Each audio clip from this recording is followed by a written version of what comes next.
bonsoir à tous selon le pays et l'heure à laquelle vous nous écoutez. Bienvenue pour ce 7e épisode de l'AFC Corner, le podcast du football asiatique de la rédaction de Lucarne Opposé. Comme toujours, chers amis, vous êtes et serez toujours les bienvenus pour interagir avec nous sur les réseaux sociaux, Facebook, Twitter, etc. Et bien entendu, je vous encourage également à tendre l'oreille vers nos autres podcasts, Culture Soccer pour l'Amérique du Nord, Efrica pour l'Afrique, ou bien Bola Latina pour l'Amérique latine.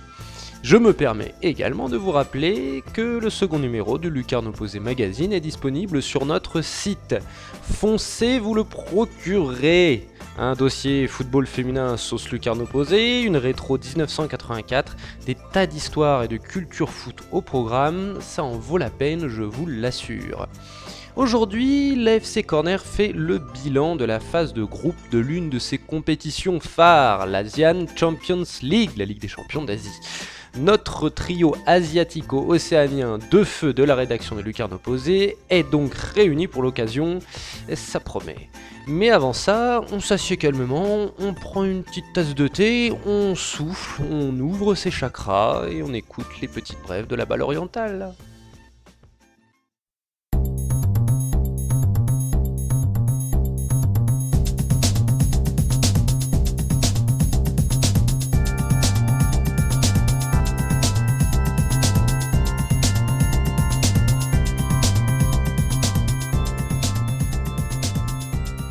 Il y a du ramdam en Corée du Sud et on ne parle pas de géopolitique. Le FC Séoul, géant national, a vu son coach Hwang Sung-hong déposer sa démission suite au nouveau nul contre Gyeongnam cette semaine. 5 partages des points, 4 défaites et seulement 2 petites victoires en 11 matchs, voilà le bien maigre bilan du principal club de la capitale qui végète à la 9e place. C'est pour le moment Lee Heul-yong, assistant de son prédécesseur, qui assurera l'intérim et tentera de redorer le blason des rouges et noirs. Au classement, Jeonbuk continue d'écraser la concurrence, reléguant son premier poursuivant, Suwon Bluewings, à 9 unités. Le coach des Verts de Corée, Choi Kang-hee, entre d'ailleurs dans l'histoire en devenant l'entraîneur de K-League ayant remporté le plus de victoires, 212 pour être exact. Chapeau monsieur. Pour le leader Maximo de la K-League, la panacée n'est pas totale puisque son jeune défenseur central Kim Min-jae, pilier de son arrière-garde, s'est salement blessé. On parle d'une fissure du tibia et d'un arrêt de toute compétition pour 6 semaines. Le pire pour lui, c'est que cela l'empêcherait de participer à son premier mondial. Lui qui était l'unique satisfaction défensive des guerriers Taeguk, on peut le dire, c'est la tuile. La J-League aussi est l'otage d'un club, le Sanfrecce Hiroshima qui caracole toujours en tête avec 8 points d'avance sur Tokyo, son dauphin. Sanfrecce a tout de même connu sa première défaite de la saison la semaine passée face à Tokyo justement. Un accroc vite réparé par 2 victoires successives. Le tenant du titre continental 2017, Urawa Red Diamonds, est pour sa part toujours englué dans la seconde partie du tableau, mais connaît l'homme par qui passera peut-être leur renouveau. Il s'agit de l'expérimenté brésilien Osvaldo G. Oliveira, dont c'est le second passage en terre nippone après sa glorieuse histoire avec Kashima Antlers entre 2007 et 2011. 3 championnats nationaux, 2 coupes de l'empereur, 2 supercoupes et une coupe de la Ligue, gageons que son retour soit autant couronné de succès. La Chinese Super League, voilà qui offre déjà un petit peu plus de croustillant. Le Shanghai SIPG a connu ses premiers revers, un nul d'abord face au Tianjin Teda, puis une défaite le week-end dernier contre le Changchun Yatai. Voilà qui équilibre un peu les débats au bout de ces 8 premières journées et qui permet à Shandong Luneng et Guangzhou Evergrande de revenir respectivement à 1 et 2 points. On notera également que le classement des buteurs est dominé par un local, l'attaquant du SIPG Wu Lei en l'occurrence, auteur de 10 pions déjà, du jamais vu depuis 2007 et les prouesses de Lee Jin-yu avec Shandong Luneng. Du côté de l'Iran, on vous le martèle depuis plusieurs podcasts maintenant, le titre de champion 2018 était d'ores et déjà promis à Persepolis, l'un des 2 géants du pays. Le championnat étant terminé, c'est désormais chose faite. C'est derrière eux, en revanche, qu'il restait encore un peu de suspense, et maintenant que toutes les journées ont été jouées, le verdict est tombé. Au bout d'un finalo cordeau, ce sont finalement Zob Ahan et Esterlal que l'on retrouve sur le podium, faisant de Saipa le grand perdant de la course continentale. Les Oranges de la ville de Karaj, dirigés par le légendaire Ali Daei, terminent donc la saison à la place du Benet, seulement dépassé par Esteghlal à la différence de but. Une grosse différence certes, plus 25 pour le club de Téhéran et plus 6 pour Saipa. Ah ben Saipa sympa ça. Maintenant que la compète est finie, je crois que vous l'aurez compris, on n'attend plus qu'une chose chez les Perses, c'est le mondial.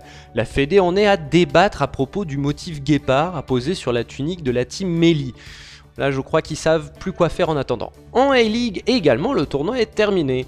À la surprise générale, le Ciné FC a été sorti en demi de la phase finale, après avoir pourtant totalement dominé la phase régulière. Le rechampion est finalement Melbourne Victory, vainqueur d'un petit but de Barbarousse des Newcastle Jets. Ces derniers devront donc passer par la phase éliminatoire de la Ligue des Champions 2019, tandis que Sydney et Melbourne sont directement qualifiés pour les poules. En tout cas, alors qu'elle ne connaissait même pas encore son vainqueur de l'édition 2018, la A-League s'affairait déjà à préparer 2019 et à cibler une liste de joueurs à attirer en Australie dès que possible. Schweinsteiger, Keisuke Honda, Torres, Huntelaar ou encore Ribéry, autant vous dire que l'on voit les choses en grand chez les kangourous. Tellement en grand d'ailleurs que le cabinet Deloitte a été engagé pour étudier la viabilité de la création d'une seconde division australienne.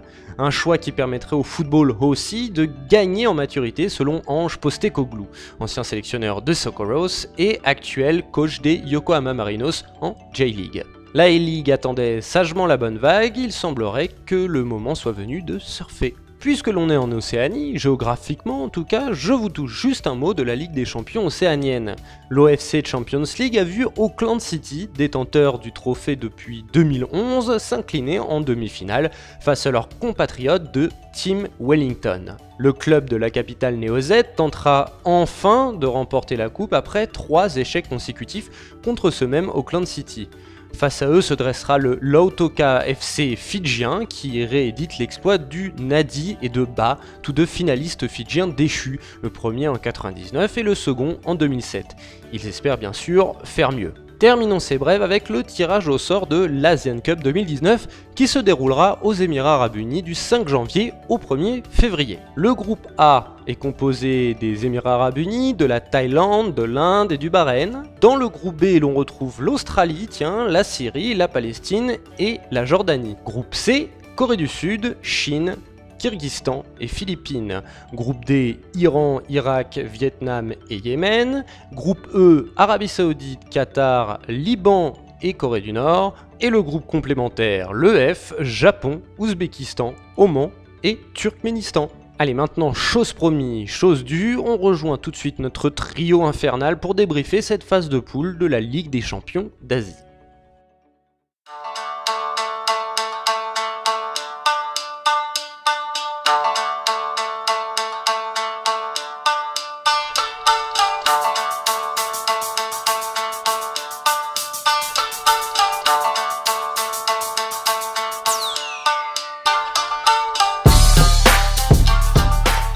Et c'est parti, on roule donc pour notre débrief de cette phase de groupe de la Ligue des Champions d'Asie 2018.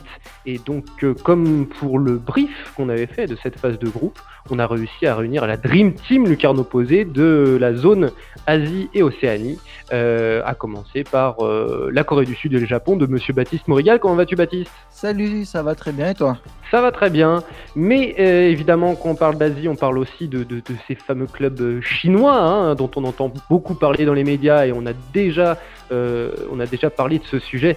Il ne faut pas forcément parler des clubs chinois que pour le côté business. Comment vas-tu, Seb ? Bah écoute, ça va bien. Et toi, ça roule ? Moi ça roule, écoute, tout va bien à Bel Horizon. En ce 1er mai, voyez-vous, chers auditeurs, on travaille aussi le 1er mai à lucarne opposée, qu'est-ce qu'on ferait pas pour vous. Donc oui, Sébastien, je n'ai pas dit ton nom en entier, Sébastien Lucas, que tout le monde connaît, tous les suiveurs francophones du championnat chinois, et bien entendu Antoine Blanchet-Quérin, notre kangourou, notre fan du championnat australien. Comment vas-tu ? Salut, ça va bien et toi ? Eh bien écoute, ça va, depuis que Seb m'a demandé, ça va toujours bien, tout va toujours bien. Alors, Messieurs, on est parti, on va débriefer cette phase de groupe. Alors, je le rappelle, encore une fois, aux chers auditeurs, je l'ai rappelé un peu avant dans la présentation de ce podcast. On se focalise ici sur 4 des 8 groupes de cette Ligue des Champions, les 4 groupes de la zone ouest, de la zone est, donc qui comprend l'Asie du Sud-Est, la Chine, le Japon, etc. Et donc l'Australie, tout simplement parce que la zone ouest, comprend les pays arabes et d'Asie centrale, eh bien on les maîtrise beaucoup moins bien, et à lucarne opposée, on ne veut pas dire de bêtises, qu'on se concentre sur ce que l'on connaît. Voilà, c'était pas facile à dire cette phrase. Eh bien écoutez, moi j'ai envie de commencer par le plus gros, le point le plus marquant de cette phase de groupe pour cette zone Est. Eh bien, à mes yeux, je pense que vous serez d'accord, c'est tout simplement le crash presque général des clubs japonais. Pour résumer, Kashiwara Reysol qui termine 3e avec 4 points, qui n'est sauvé de la dernière place que par la faiblesse du petit hongkongais Kichi FC. Kawasaki Frontale, lui, termine bon dernier avec 3 points obtenus seulement avec 3 matchs nuls. Le Cerezo Osaka termine lui 3e en étant dépassé juste par le Buriram, l'équipe thaïlandaise du Buriram, qui termine donc 3e avec 8 points de défaites, de matchs nuls et de victoires. Et enfin, les Kashima Antlers, c'est pour ça que j'ai dit presque, parce que Kashima Antlers termine second et passe donc en quart de finale, 8e de finale, pardon, 8e ou quart 8e, il y a 8 groupes, 8e de finale, les Kashima Antlers donc qui passent, mais deux victoires, 3 matchs nuls, une défaite, c'est pas non plus la panacée. Alors qu'est-ce qui s'est passé du côté japonais, Baptiste, toi qui connais très bien ce championnat, qu'est-ce qui s'est passé côté japonais, surtout que voilà, les clubs qu'on a cités, c'est quand même normalement des favoris de cette compétition. Et bien tout simplement, en fait, ils ont exactement joué en Ligue des Champions comme ils jouent actuellement en championnat. Les 4 ont raté complètement leur début de saison en championnat, et ça s'est aussi ressenti sur leur performance en Ligue des Champions, et donc notamment le Kawasaki Frontale qui est champion du Japon, qui n'a pas du tout réussi à imposer son jeu au niveau national comme en Ligue des Champions, et ce qui fait que ils se sont fait éliminer, alors que moi personnellement, je l'avais dit dans l'autre podcast, pardon, que c'était un des favoris du groupe, de son groupe, et pourquoi pas à la victoire finale, et puis non, finalement non, puisqu'ils sont déjà éliminés. Au niveau pour les Kashiwa Reysol, je l'avais dit, ils étaient là pour apprendre. On l'a très bien vu, ils sont vraiment venus pour apprendre. Ils ont d'ailleurs, quand on voit le premier match où ils mènent 2-0 face à Jeonbuk, ils n'arrivent pas à tenir le score. C'est un gros manque d'expérience. Ils se sont fait vraiment avoir là pour le coup à l'expérience. Et ensuite derrière, ils n'ont pas réussi à faire jeu égal avec Tianjin pour se qualifier.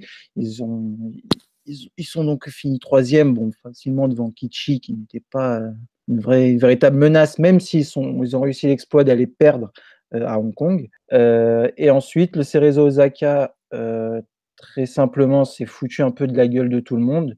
Ils ont très mal commencé. Ils avaient assez bien commencé en face à Jeju, mais tout de suite après, ça avait bien patiné comme ça patinait en championnat. Et lors du dernier match, il fallait qu'ils aillent faire un résultat sur la pelouse de Guangzhou. Et s'ils remportaient le match, ils étaient qualifiés. Et ils envoient une équipe totalement bis, c'est-à-dire qu'ils avaient absolument plus envie de jouer la Ligue des Champions. Donc eux, pour le coup, ils se sont vraiment foutus de la gueule de tout le monde. Et au Japon, on est bien content qu'ils soient éliminés parce que ça leur fait un peu payer leur approche de la compétition. Et ensuite, les Kashima Antlers, ils ont réussi. Alors eux, c'est vraiment, comment dire, c'est un peu différent des autres parce qu'en championnat, ils sont toujours aussi mauvais. Ils n'arrivent pas à gagner. Ils sont très très bas au classement. Par contre, en Asia Champions League, ils ont réussi à mener leur barque, certes pas en étant exceptionnels dans le jeu, mais ils ont réussi à sortir de leur groupe. Ils ont malheureusement perdu contre Suwon lors de la dernière journée, et ils se retrouvent 2e, et ils vont affronter Guangzhou au prochain tour. Mais eux, au moins, ont réussi à sortir du groupe, ce que n'ont pas fait les autres Japonais qui, globalement, ont raté leur début de saison et ont donc raté leur campagne en Ligue des Champions. Et du Voilà. coup, nos amis cervidés du Kashima Antlers, on peut espérer quelque chose, voilà, comment dire, qui relève un petit peu le blason japonais pour ces huitièmes de finale, pour cette phase éliminatoire. Très sincèrement, moi, je ne les vois pas sortir. Voilà, enfin, sortir. Je ne les vois pas passer un tour. Ils vont se faire éliminer. En championnat, c'est catastrophique. Donc, bon, je me demande s'ils vont réussir à mieux jouer en Ligue des Champions. C'est pas face à des touristes, hein, c'est face à Guangzhou. Donc, ça risque d'être très compliqué. Mais après, on peut se dire qu'on a Urawa l'an dernier qui était pas bon en championnat et qui a réussi à gagner la Ligue des Champions. Donc pourquoi pas Kashima Antlers faire la même chose? J'y crois pas beaucoup. Je pense que Sébastien confirmera que Guangzhou est largement supérieur à Kashima et vraiment favori de son huitième.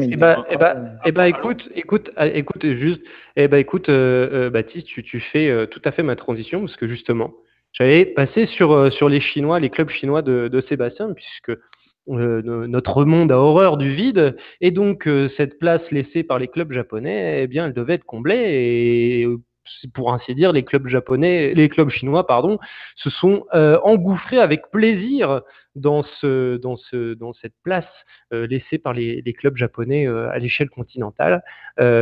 Juste pour rappeler donc qui s'est qualifié, donc le Tianjin Kanjian, pardon, termine second avec 13 points, 4 victoires, une défaite et un match nul, c'est quand même très correct. Le Shanghai SIPG qui termine premier de son groupe avec 11 points, 3 victoires, 2 nuls, une défaite. Et Guangzhou Evergrande qui termine également premier avec 3 victoires, 3 matchs nuls, 12 points, 0 défaite. C'est aussi pas mal du tout. Seul Shanghai Shenhua fait un peu office de mauvais élève. Ils ont terminé dernier de leur groupe, sans victoire, avec 5 matchs nuls et une défaite et 5 petits points.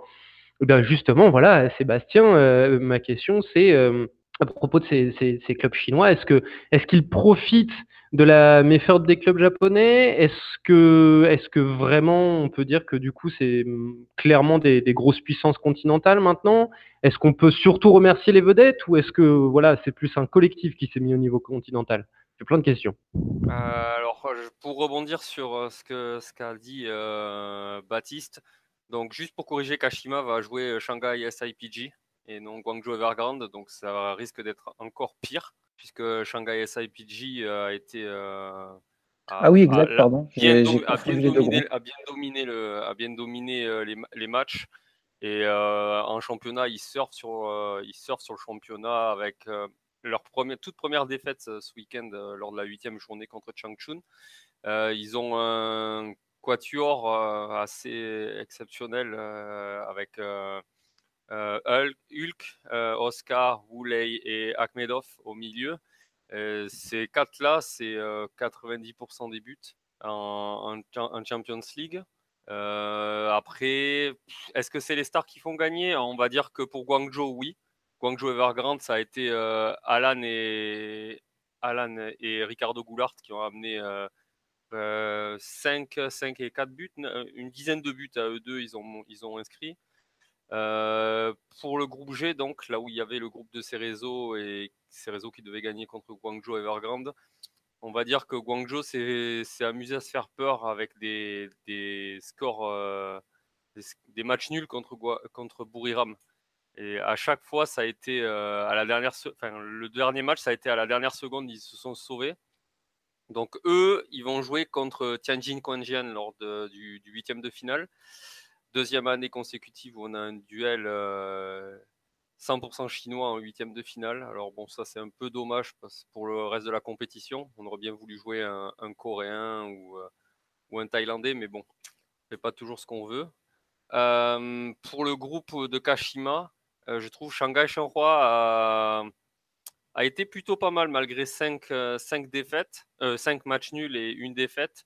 Ça s'est joué sur des détails, notamment sur l'avant-dernier match face à Kashima où il menait 2-0 à la mi-temps et le match s'est fini 2 partout. Si Shanghai réussit à maintenir son avance et à prendre les 3 points, Kashima passe à la trappe. Et Shanghai se qualifie à la place. Ça se joue vraiment sur l'avant-dernière journée, on va dire. Parce que la dernière journée, Shanghai a fait match nul. On ne sait pas trop comment contre Sydney parce que Sydney les a carrément mangés. Et Kashima qui s'est incliné et qui malgré sa défaite et grâce au match nul, réussit à passer. Moi, je vois bien John Book au prochain tour avec Guangzhou Evergrande qui, eux aussi, je pense pas qu'ils aient grand-chose à perdre contre Tianjin Quanjian. Surtout que Quanjian, en championnat, ils sont la tête dans le sac. Ils viennent de perdre en 4e tour de Coupe de Chine cet après-midi au tir au but. Ils enchaînent les défaites comme des perles sur un collier. Donc je pense que Guangzhou Evergrande, grand favori pour passer le cap. Et après, pour aller au bout, ça va se jouer entre, je pense, John Book, Shanghai ou Guangzhou Evergrande. Ouais, donc pour toi, oui, personnellement, j'ai aussi vu jouer Shanghai jouer. J'ai vu pas mal de matchs de cette Ligue des Champions et j'ai été énormément impressionné en effet par Shanghai. Guangzhou, j'avoue que je n'ai pas vu jouer. Mais donc pour toi, tu confirmes un peu mon sentiment. Shanghai et SIPG, bien sûr, peut-être un candidat à la victoire finale, clairement. S'il continue comme ça, je pense que ça va pouvoir le faire. Après, ils ont un très bon collectif. Leur point faible, c'est la défense. On a vu ça ce week-end où ils sont retombés dans leur travers avec une défense à 4 derrière qui joue très à plat et qui se fait manger dans le dos. Ce qui pourrait peut-être aider John Book en cas de demi-finale ou éventuellement finale. Non, demi-finale ou quart de finale. Après, oui, je vois bien une demi-finale, ça serait bien. Shanghai contre John Book ou Shanghai contre Guangzhou. D'accord. Écoute, oui, écoute, le coup de la défense, je suis totalement d'accord avec toi parce que je me souviens notamment d'un match Shanghai-Ulsan où en effet, sans la friabilité de sa défense, Shanghai normalement gagnait largement ce match. Mais Ulsan, club coréen, a su être fort réaliste, fort lucide devant le but, a réussi à ramener le match nul. Et parfaite transition, encore une fois, puisque passons en Corée du Sud, où là j'ai envie de dire, à part Jeju, qui termine bon dernier de son groupe avec 3 petits points, une seule victoire et 5 défaites, donc c'est clair, notamment 4 dans les 4 derniers matchs. Tout le monde s'est qualifié, le Suwon a terminé premier de son groupe, Jeonbuk a terminé premier de son groupe, comme on dit, et Ulsan a terminé second derrière Shanghai SIPG. Je vais te dire, contrat rempli pour les clubs coréens. Qu'est-ce que t'en penses, Baptiste? Oui, contrat rempli, oui, parce qu'au début de compétition, on tablait sur 3 minimum, peut-être pas forcément ces 3-là, on aurait peut-être changé Ulsan et Jeju, mais au moins on en a 3, ce qui était prévu, donc oui, contrat rempli.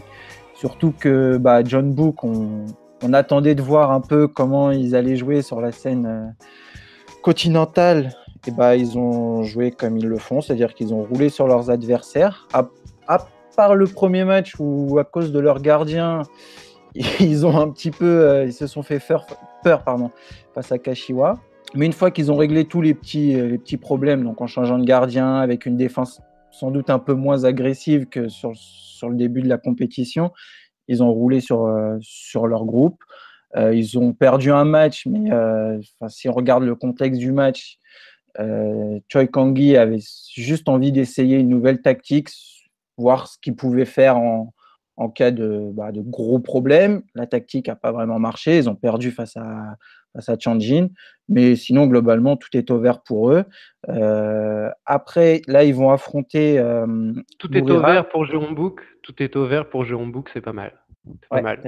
J'aime bien. Elle est pas mal. Pas mal.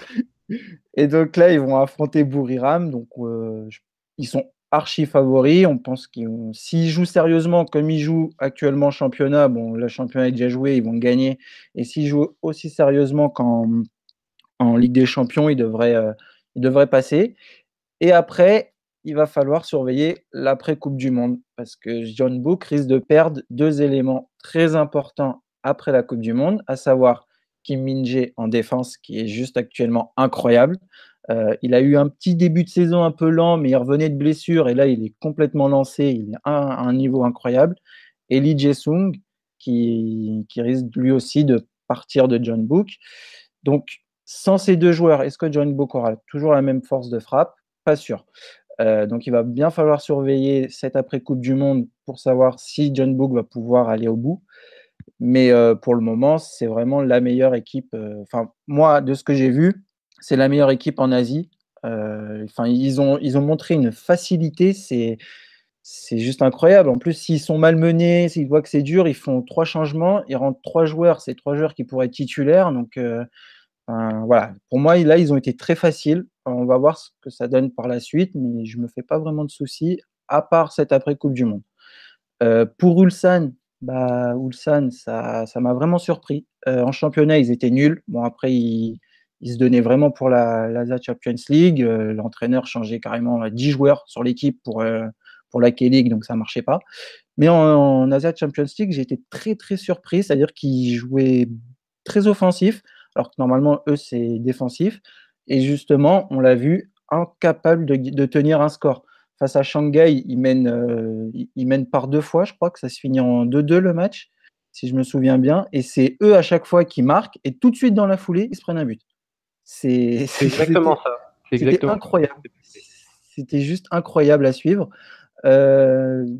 Donc pour la suite, qu'est-ce qu'on peut espérer pour eux? Est-ce qu'ils vont affronter Suwon? Suwon qui a fini premier de son groupe, mais qui a quand même bien failli passer à la trappe avec cette défaite surprise à domicile face à Sydney, où ils se sont fait corriger 4-1. Mais voilà, qu'est-ce qu'on va pouvoir espérer? Donc moi, Ulsan, j'ai vu comment ils sont sortis de cette Champions League. Ils ont remis une équipe compétitive en K-League. Et là, ils ont commencé aussi à avoir de très bons résultats en jouant parfaitement avec un duo d'attaque Orsic Junior qui est assez exceptionnel. Junior ne sera pas là pour le premier match, c'est déjà assuré parce qu'il est blessé au genou. Donc, ça va être un match très intéressant à suivre. Je ne pense pas que les deux équipes ont le niveau pour gagner la Ligue des Champions. Mais ça va être un match assez intéressant, surtout que Ulsan peut poser énormément de problèmes avec ce duo d'attaque à toutes les défenses. Après, ça sera leur côté défensif qui pourrait, là, pour le coup, être leur faiblesse, alors que normalement, on pensait que ça allait être leur point fort. Surtout qu'ils ont remonté. Alors, vous m'excuserez, mais je l'appellerai par son prénom parce qu'il a un nom de famille imprononçable. C'est un Autrichien, Richard, qui ne joue plus en défense centrale, mais qui joue maintenant au milieu de terrain avec Park Joo. Donc, ils ont vraiment remonté c'est-à-dire leur bloc est beaucoup plus haut que les années passées, donc ils jouent vraiment plus offensif et défensivement, c'est un peu compliqué.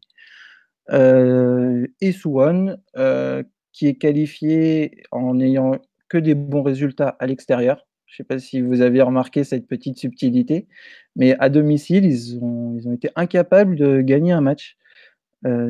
Ils ont fait match nul ou ils ont fait des défaites. Donc, ils se sont vraiment capitalisés sur les matchs à l'extérieur. Je pense que leur vrai problème, c'est leur entraîneur qui ne sait pas du tout comment diriger son équipe, en fait. L'année dernière, on avait déjà trouvé quelques lacunes, mais alors là, cette année, c'est pareil. C'est-à-dire qu'il est en difficulté, il ne sait pas gérer et son équipe va se faire manger pendant tout le match. Donc, Suwon, moi, j'ai un gros doute. J'ai mis un gros doute sur cette équipe pour la suite.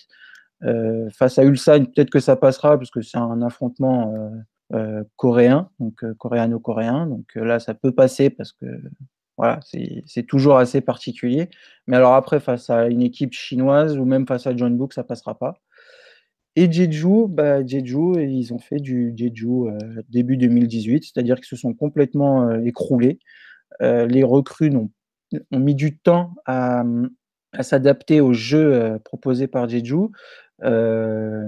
Et on l'a vu là maintenant, aujourd'hui, que les recrues se sont bien mises au diapason de l'équipe. On retrouve le Jeju qui était assez exceptionnel l'année dernière. Et donc, ils ont eu, comme un peu les clubs japonais, ils ont eu un temps en fait, c'est un diesel, c'est-à-dire qu'ils ont mis du temps à se lancer. Et au moment où ils sont lancés, il y a plus d'Asia Champions League, donc logiquement, ils seront éliminés. Mais je vais quand même aller taquiner un petit peu Sébastien, c'est que face à Guangzhou, ils ont fait quand même une première mi-temps assez exceptionnelle avant de littéralement exploser en plein vol et de se faire dominer pendant une seconde mi-temps où ils ont pris 4 buts. Alors qu'ils menaient 2-1 à la pause.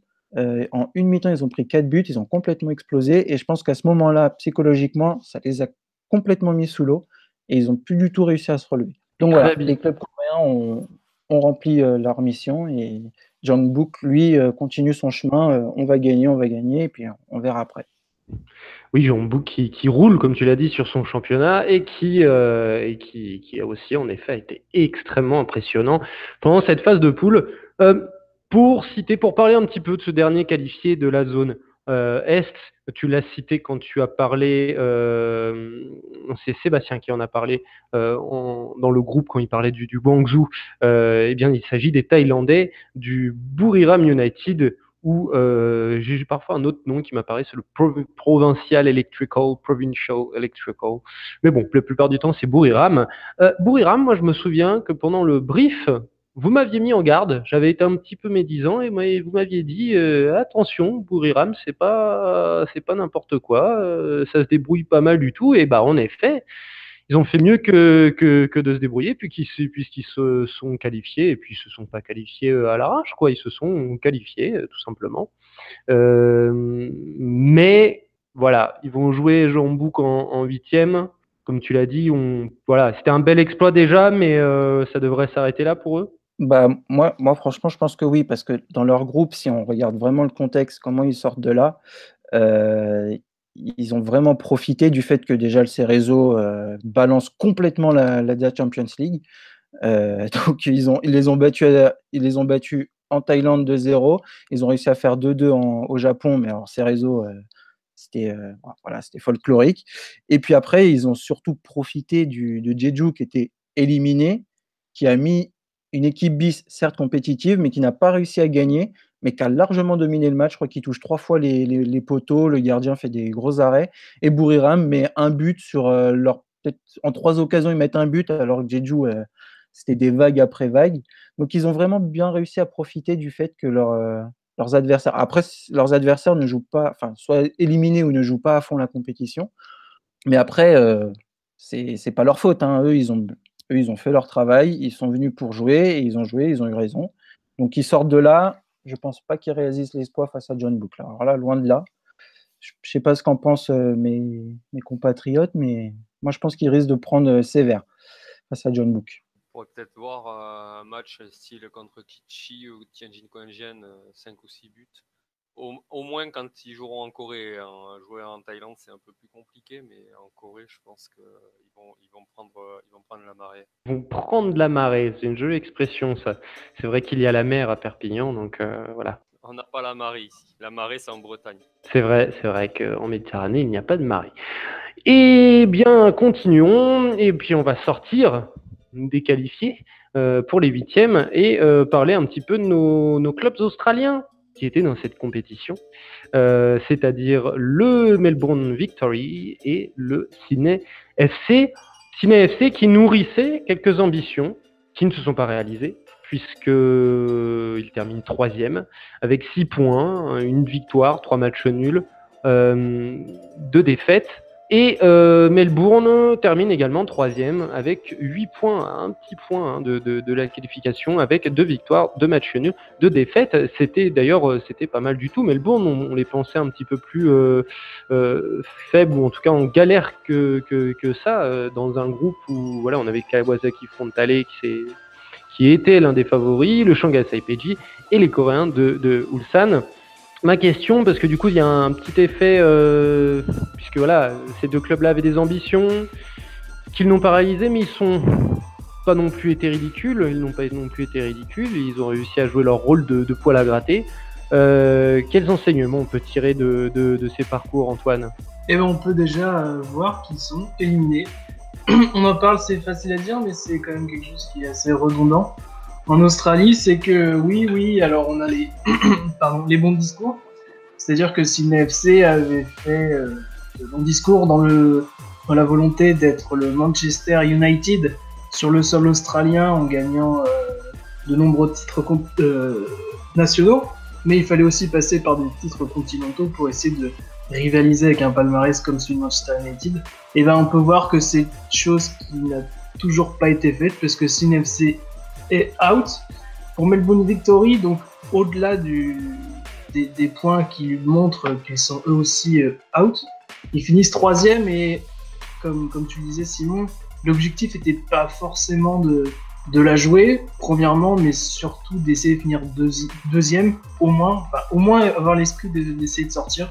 Ils sortent à 1 point de Ulsan, donc on peut dire que l'objectif est plus ou moins réussi, mais pour parler on peut pas parler du football australien comme on peut parler du football japonais, coréen ou chinois, dans le sens où culturellement, on va dire, aller jouer à l'extérieur des compétitions, ça rentre pas dans la culture australienne. J'avais lu et parlé avec certains supporters qui disaient que aller jouer des Ligues des Champions comme ça, c'était quelque chose d'assez comment dire, pas normal, mais quelque chose qui était de nouveau, donc c'est quelque chose qui va s'imprégner un petit peu plus dans la culture. Et surtout, c'est aussi le problème que la Ligue des Champions est hors saison du championnat national.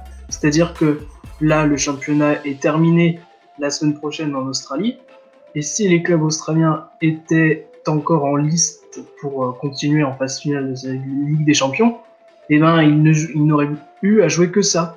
Et le problème, c'était que les contrats de certains joueurs allaient finir et que l'équipe elle est à moitié en vacances, mais à moitié en compétition. Donc c'est un petit peu compliqué. Donc on peut toujours rire un peu en se disant que heureusement que c'est terminé parce que c'est terminé pour tout le monde, mais on a pu le montrer par le passé. Donc Adelaide United avait réussi à être finaliste, donc je sais plus, c'était en 2006 je crois, et le Western Sydney Wanderers avait réussi 2 ans après sa création, j'insiste bien, à être champion. Et quand ça va, c'est aussi le problème des joueurs étrangers, c'est-à-dire que en Australie, il y a le droit à 5 joueurs étrangers. Le problème, c'est qu'en Ligue des Champions, le paramétrage des joueurs étrangers est différent. Si je ne me trompe pas, et mes collègues me corrigeront, je crois que c'est 3 joueurs hors AFC plus 1 AFC. Et le problème, c'est qu'en Australie, il faut souvent faire une croix sur un joueur étranger, comme Sydney FC qui a dû ne pas prendre Jordi Brice, B-U-I-J-S. Et le problème, c'est que derrière, on n'a pas une profondeur de banc qui est très très, on va dire, qui peut rivaliser avec des clubs comme Suwon ou Kashima, à titre d'exemple, parce qu'on passe d'un joueur très expérimenté de championnat européen à Warland, qui est un joueur réserviste, et qui joue aussi un peu avec le Sydney FC, mais qui est tout jeune, quoi. Donc du coup, on arrive à ce constat-là, et on arrive aussi à des prestations un petit peu incroyables. C'est surtout le dernier match du Melbourne Victory, donc contre le Shanghai ACPG. Alors très clairement, c'était un 11 B du Melbourne Victory B, parce qu'on a pu retrouver. Alors il me semble bien qu'il y avait Josh Acton, non pas Josh. Enfin, il y avait Acton au but. Pardon, il y avait Acton au but. Il y avait Josh Hope dans le milieu et il y avait Waring qui est réserviste. Et on avait aussi donc Theodarus qui prend un petit peu plus de place dans le 11 titulaire. Et ils ont réussi à sortir une victoire à domicile, donc très très bien. C'est bien pour ces jeunes, mais le problème de la Ligue des Champions en Australie, c'est que c'est toujours dans le sens où on va plutôt faire jouer les jeunes et on va se concentrer sur le championnat. Du coup, ça n'étonne pas quand on voit que Melbourne et Sydney sont déjà sortis, et on l'avait déjà dit avant, Brisbane qui s'est fait sortir un peu honteusement en tour préliminaire.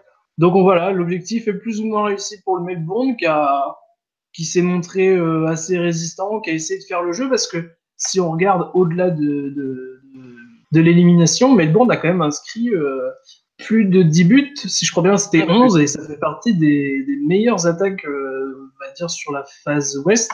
Mais malheureusement, c'était le côté défensif qui a vraiment pêché, parce que ils font partie des pires défenses, tout en étant une des meilleures attaques. Et le match à pas perdre, c'était contre Ulsan, et ils sont pris un 6-2 à Ulsan, dans un stade incroyablement vide. Mais ils ont pris une sacrée correction. Et pareil, pour Sydney, c'est surtout le côté le côté où ils ont pas mal eu de matchs intéressants à suivre, mais c'est dans le côté à aller gagner ou à ne pas perdre qui a été capital, dans le sens où match contre le Shanghai Shenhua, je sais plus comment ça se prononce, je crois bien qu'ils ont 20 tirs, 21 contre 1 tir, et ils n'ont pas réussi à marquer le moindre but. Et ça a terminé sur un 0-0, donc assez terrible. Et surtout, c'est une FC contre Kashima, donc on va dire c'était l'équipe à battre. C'était l'équipe à battre pour passer le tour. Ils ont perdu à l'aller, donc à la maison, et au match retour. Alors là, il y avait ni Bobo, il y avait ni Brandon O'Neill qui s'était pris un carton rouge, donc bon. Mais ils ont réussi à sortir un match nul de chez Kashima, donc c'est un petit peu compliqué à comprendre tous ces scores, mais on va dire que voilà, c'est terminé. Si vous voulez un peu plus, personne n'en a parlé plus que ça en Australie. C'est un peu la compétition obligatoire à jouer, mais on la gagne, tant mieux. On la joue pas, bon, c'est pas grave, on passe à autre chose. Mais c'est un problème qui est au-delà du sportif. Mais bon, la fédération va essayer de rétablir ça parce que on a réussi à être champion, à être finaliste. On a réussi à plusieurs fois à sortir des poules, mais un club comme Melbourne Victory ou Sydney doit être capable d'essayer de rivaliser avec des clubs chinois, coréens. Parce que le problème, c'est que l'Australie, à force de continuer à faire des résultats comme ça, peut perdre sa place en Ligue des Champions, à mon sens. Et retourner en Ligue des Champions d'Océanie où, soyons clairs, la chose était tellement facile pour les clubs australiens que ça n'en devenait ni passionnant, ni enrichissant, ni rien du tout pour que ce soit les spectateurs et les équipes, que ce soit d'ailleurs les équipes australiennes ou adverses. C'est même pas du jeu, on pourrait dire.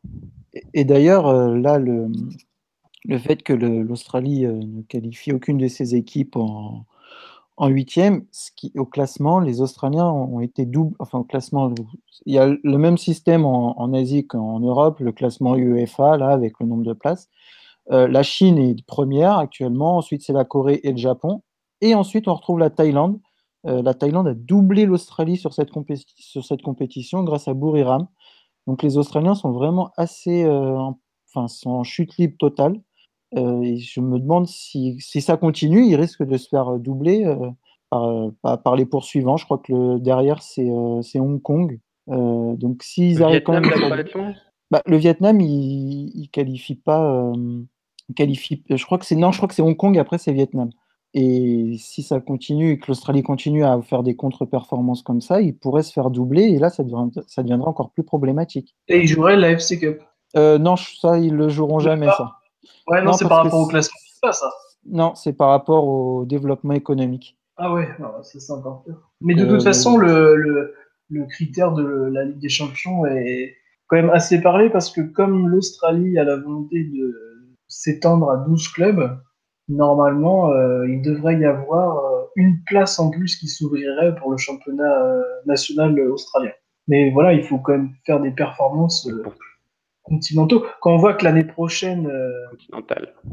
Continentale, exactement. Quand on voit que l'année prochaine, Sydney va retourner, Sydney va débuter un nouveau cycle, un nouvel entraîneur, il y aura probablement des joueurs qui vont partir. Je pense à Brandon O'Neill, probablement Briante, Bobo, on ne sait pas s'il va rester, Ninkovic, est-ce qu'il va rester? On ne sait pas. Donc, qu'est-ce que ça va être sur le plan continental? Surtout si on affronte des Guangzhou, des Shanghai ou des Jeonbuk. Du coup, après, on devra avoir Melbourne Victory ou Newcastle Jets. Le mieux, ce serait de voir Melbourne ou sinon Melbourne City. Melbourne City qui a aucune expérience sur le plan continental. Donc, écoute, on verra et on verra ce que ça donnera. On verra si la fédération australienne et la FC arrivent à accorder leur violon niveau calendrier et niveau implication, niveau ambition tout simplement. Eh bien écoute, avant de passer, moi j'avais envie de terminer un petit peu par vos pronostics, messieurs. Mais avant ça, est-ce que quelqu'un a quelque chose à dire sur le Kitchi SC? Ils ont marqué un but, je crois. Ils ont marqué qu'un but. Ils ont gagné 1-0. C'est exact, ils n'ont marqué qu'un but. L'œuvre C'est la de première victoire d'un club de Hong Kong dans l'histoire de la Champions League asiatique. contre le Ouais. Kashiwara Reysol. Et je crois Gagné que c'était même 1-0. le premier but d'un joueur hongkongais en Ligue des Champions asiatiques. Monsieur Cheng Qinglong. Ouais, et il me Voilà. semble Avec une passe décisive de Diego Forlan, himself. et si, alors peut-être que je dis une bêtise, mais je crois que ça a été désigné comme le plus beau but de la phase de poule. Je crois. Soit c'est lui, soit c'est chez Buriram, je sais plus. Mais pour moi, Mais, ça reste quand même une énigme qu'il soit Forlan, soit allé à Kitchi. Quoi. Je sais pas. J'arrive pas à comprendre. Bah, Pourquoi c'est pas, oui, l'argent, tout à fait. hein. Très bien. Hein. Il y a beaucoup Hong Kong, d'argent. voilà, exactement. Il y a de l'argent à Hong Kong. Il a peut-être envie de découvrir cette partie-là de l'Asie. Plein de choses, on ne sait pas comment Diego a atterri Oui. là-bas. Mais Et c'est de bien venir ça. à Adélaïde. C'est bien le joueur de Kitchi qui a été désigné. Il a 20 ans et il a réussi à avoir le but, le plus beau but de la phase de groupe de Et la ben SCL. voilà. Voilà. Et ben voilà, Kitchi repart tout de même avec deux choses de cette Ligue des Champions, qui était vraiment le Kitchi, le tout petit club de cette phase de poule, qui donc a terminé bon dernier avec une victoire pour 5 défaites. Mais comme vous l'avez dit, ils auront gagné le prix du plus beau but. Pour la première fois, un joueur hongkongais a marqué dans une compétition continentale. Et pour la première fois, un club hongkongais a obtenu une victoire dans une compétition continentale. Alors, je vais rappeler nos huitièmes de finale de cette zone Est. Le Tianjin Tianjin ira affronter Guangzhou Evergrande. Buriram United, les Thaïlandais, iront affronter le géant coréen Jeonbuk. Ulsan et Suwon s'affronteront dans un duel coréen et Kashima Antlers ira défier le Shanghai SIPG. Eh bien, commençons par toi, Antoine, puisque c'est toi qui parlais. Tu vois quel pronostic là, à partir de là? Oh, Guangzhou. Guangzhou, ouais. Franchement, ouais. Et j'aurais bien aimé voir Ulsan. Moi, le Ulsan contre Melbourne était très intéressant à suivre. Donc à voir. Moi, j'ai bien aimé Ulsan, mais après, Guangzhou, ça reste masterclass, quoi. Guangzhou et Ulsan, des films que tu vois finalisent donc. Antoine, Sébastien, tu es d'accord sur Guangzhou? Alors Guangzhou, ça va dépendre d'une chose, c'est voir s'ils vont résoudre le problème Ricardo Goulart, qui est actuellement en grève, car il est en conflit avec le board pour la renégociation de son contrat. Du coup, ça fait 2 matchs qu'il ne joue pas et on se demande s'il va pouvoir jouer le match de Champions League qui arrive, en sachant qu'en plus de sa grève, il a l'air d'avoir été blessé contre le Cerezo, et ce qui l'a amené à sortir. En sachant que au niveau des étrangers, il restera, si Goulart ne joue pas, il restera Alan. Alan qui lui est suspendu jusqu'en juillet, puisqu'après la Coupe du Monde avec son club en championnat, donc il a juste cette compétition à jouer, il sera plutôt frais. Moi, je vois plutôt Shanghai SIPG et Jeonbuk comme pour les demi-finales. Et toi, Baptiste? Toi, tu as été très partant sur Jeonbuk, donc j'imagine qu'il y aura du Jeonbuk. Je mise sur Shanghai Jeonbuk pour faire une petite revanche de 2016 où Jeonbuk avait éclaté Shanghai. J'aimerais bien voir une revanche avec Jeonbuk qui a vraiment là une armada et Shanghai qui a aussi une armada. Voilà. Ça fera plus qu'en 2016 où c'était Hulk contre les 11 stars de Jeonbuk. Là, ça fera vraiment une confrontation assez équitable. Donc, je mise sur ces deux-là, moi. J'aimerais bien revoir ça. Bah écoute, moi si je peux me prononcer de ce que j'ai vu, puisque j'ai vu quand même pas mal de matchs, eh bien je mettrai moi aussi, vu comment c'est calibré tout ça, je vois bien en effet, pareil que vous deux, Jeonbuk et Shanghai SIPG s'affronter dans une finale de haut vol. Eh bien écoutez, avant de se quitter, je vais quand même vous donner rapidement les résultats de la zone ouest. De la zone ouest de cette Ligue des Champions asiatiques, où c'est, écoute là, ce sont les Iraniens qui font carton plein dans cette zone avec 3 qualifiés et du coup d'ailleurs un 100%. Oui, c'est ça, un 100% pour les clubs iraniens, puisque le Persepolis et son rival Esteghlal ainsi que le Zob Ahan se sont qualifiés pour les 8e de finale. l'Iran, un championnat iranien qu'on apprivoise petit à petit dans la FC Corner, j'en parle souvent et bref, vous l'aurez remarqué. Se sont qualifiés également les Émiriens du Al Jazeera et de Al Ain, les Qataris de Al Sadd et Al Duhail, qui est l'ancien les Rouya, et le Saoudien Al Ali. Le Al Jazeera émirien affrontera le Persepolis, Al Sadd Qatari affrontera le Saoudien Al Ali. Zobahan et Esteghlal s'affronteront dans un duel perse. Et enfin, l'émirien Al Ain affrontera le Rouya du Qatar. Eh bien écoutez, merci beaucoup. On peut aussi dire que le finaliste de l'an dernier face à Urawa, Al Hilal, s'est fait sortir lamentablement cette année. C'est tout à fait vrai, mais oui, comme tu le dis, lamentablement, puisqu'il me semble qu'ils ont terminé dernier avec 2 petits points. 2 petits points, 2 matchs nuls, 4 défaites.